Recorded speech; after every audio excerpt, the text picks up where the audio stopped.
तो last part में celestials जेनो से कहते हैं कि इस मॉर्टल को अपनी प्लेस पे बुलाओ, जिसके बाद जेनो गोकू को लेकर के अपनी प्लेस पे पहुंचता है। अब उसके आगे, लेकिन उससे पहले तुम वीडियो को लाइक करो, और अगर तुम्हें ऐसी स्टोरी सुनना पसंद है तो चैनल को भी सब्सक्राइब कर देना, ताकि आगे आने वाली वीडियोस तुम्हें सबसे पहले मिल सके। खैर, गोकू और जेनो पहुंचते हैं उसकी प्लेस पे।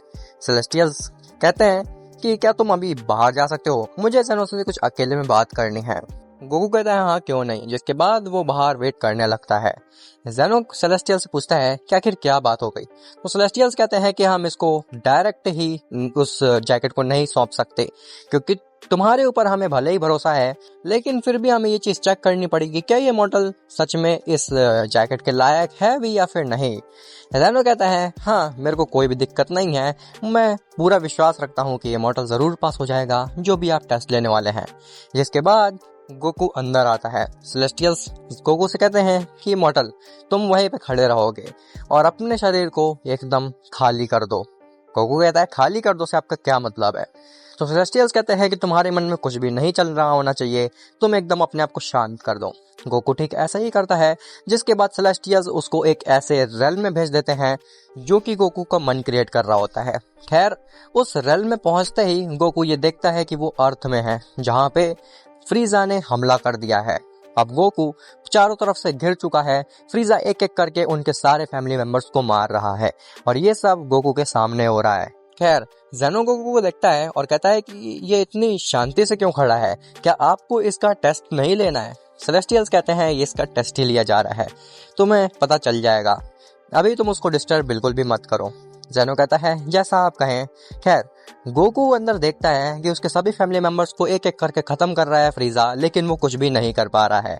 गोकू फ्रीजा को रोकने की काफी कोशिश कर रहा है, लेकिन गोकू अपने हाथ पैर को हिला ही नहीं पा रहा है। खैर, तभी अचानक से फ्रीजा चीची को अपने हाथों में पकड़ लेता है और वो कहता है कि तुमने इस सेन का हाथ थाम करके बहुत बड़ी गलती कर दी है, अब इसके साथ तुम भी मरोगे। जिसके बाद वो चीची को भी मार देता है।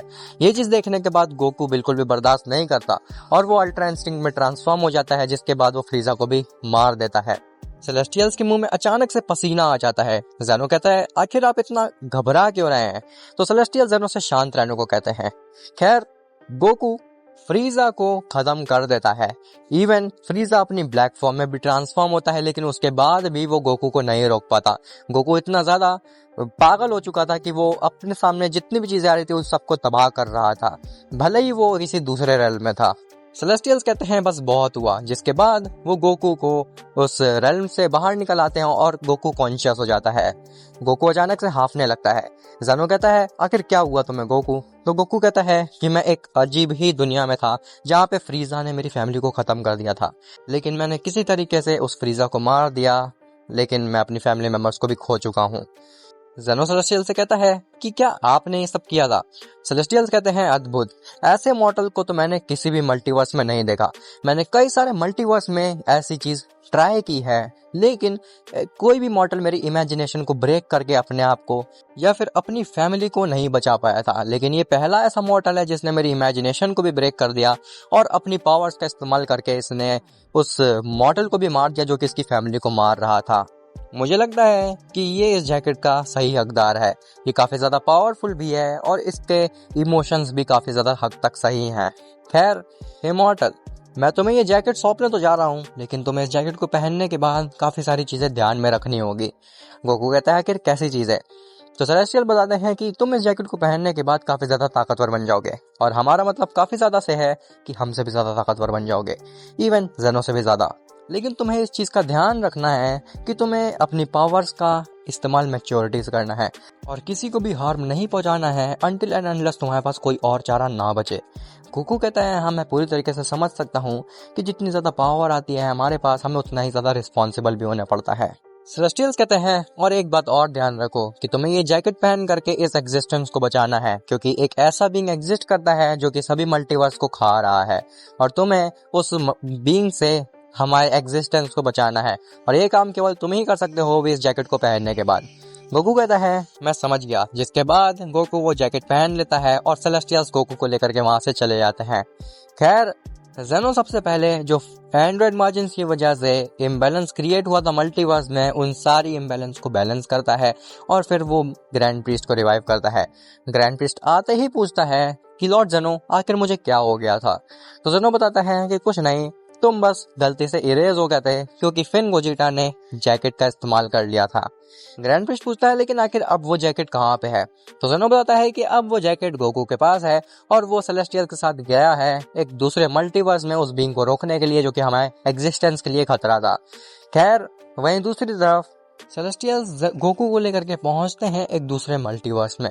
सेलेस्टियल्स गोकू से कहते हैं कि इमॉर्टल, तुम एक चीज ध्यान रखना कि इस मल्टीवर्स के रूल तुम्हारे मल्टीवर्स से काफी ज्यादा डिफरेंट है, तो तुम जो भी चीज इस मल्टीवर्स में करोगे उस चीज का कुछ गलत परिणाम भी निकल सकता है, तो तुम जो चीज भी करो उसके पूरी तरीके से ध्यान रखना। गोकू कहता है ठीक है, मैं जो भी चीज करूंगा आपसे पूछ करके ही करूंगा। क्या मैं अब जान सकता हूँ आखिर आप किस बीइंग के बारे में बात कर रहे थे जिससे मैं इस एग्जिस्टेंस को बचाऊंगा। सेलेस्टियल्स कहते हैं हाँ बिल्कुल, लेकिन उससे पहले मुझे तुमसे एक काम है। खैर वहीं दूसरी तरफ काफी सारे एंड्रॉइड मार्जिन्स अभी तक जिंदा थे जो कि काफी सारे मॉडल्स के ऊपर कब्जा कर रहे थे और वो स्टिल इम्बैलेंस क्रिएट करने की कोशिश कर रहे थे।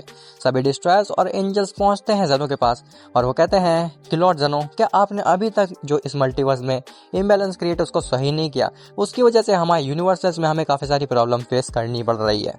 जेनो कहता है मैंने सारे इम्बैलेंस को तो सही कर दिया है, अब क्या प्रॉब्लम आ रही है। डिस्ट्रॉयर्स कहते हैं कि लॉर्ड जेनो, स्टिल हमारे मल्टीवर्स में काफी सारे एंड्रॉइड मार्जिन्स हैं जो कि हार्म पहुंचा रहे हैं हमारी गैलेक्सीज को और प्लैनेट्स को, जिसकी वजह से जो इम्बैलेंस क्रिएट हो रहा है वो उसको बैलेंस आउट अब कर ही नहीं पा रहे हैं। जेनो कहता है उन एंड्रॉइड मार्जिन्स को रोकने के लिए भी मैंने कुछ सोच रखा है।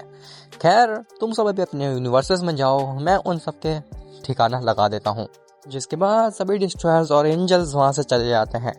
उनके जाने के बाद ग्रैंड प्रिस्ट जेनो से कहता है कि लॉर्ड जेनो, आखिर आप कैसे रोकने वाले हैं उन एंड्रॉइड मार्जिन्स को। जेनो कहता है कि ग्रैंड प्रिस्ट, इस चीज के लिए हमें उस शेनरॉन की मदद लेनी पड़ेगी, तो जाओ और जा करके सभी सुपर ड्रैगन बॉल्स को इकट्ठा करो और सुपर शेनरॉन को समन करो, जिससे कि हम कुछ विश करेंगे।